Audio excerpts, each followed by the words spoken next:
ఇన్ని సంవత్సరాలు మనం దర్జాగా బతికినంటే వ్యవసాయం చేయబట్టే, ఇప్పుడు కలుపు సమస్య చేయబట్టి వ్యవసాయం చేయమంటే దుఃఖంగా ఉన్నది. ఏమంటావు రాజు?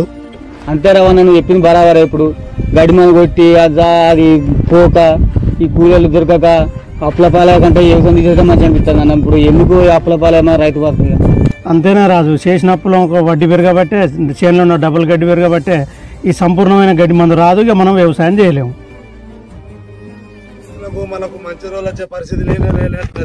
బాధపడకండి అన్న, మనందరికి మంచి రోజులు వచ్చాయి. నువ్వు మళ్ళీ వ్యవసాయం చేసి దర్జాగా బతికే రోజు వచ్చిందన్న. ఈ కలుపు సమస్య, కూలీల సమస్య గురించి నీకు బాధే లేదన్న. నువ్వు అనుకున్నట్టు సంపూర్ణ కలుపు నాశనం కూడా దొరికిందన్న. నిజమా? అసలు ఏంటి మీ ముగ్గురు సమస్యలే కాదన్న, ట్రాక్టర్ బండి వారు రైతులందరి సమస్యలు విని వ్యవసాయం చేయాలంటేనే భయం అవుతుంది. కలుపు చేయవచ్చు. వ్యవసాయం చేయాలంటే ఆ కలుపు మొక్కల గురించి ఇబ్బందికరమైన విషయం ఉన్నది. వ్యవసాయంలో ప్రధాన సమస్య కలుపు మొక్కలు. కలుపు సమస్య చేయబట్టి వ్యవసాయం చేసుడే బంద్ అవుతుంది.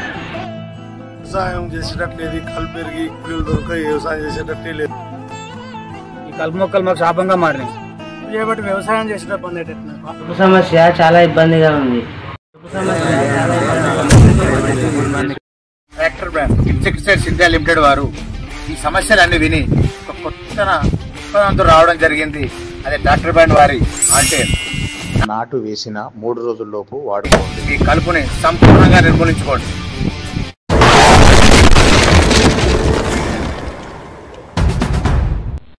ఇటేందన్న మన కష్టాలు ఉంటాయి.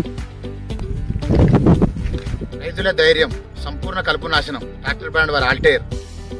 అన్న ఒక విషయం, పంట కాలం మొత్తం చాలీగా ఒకేసారి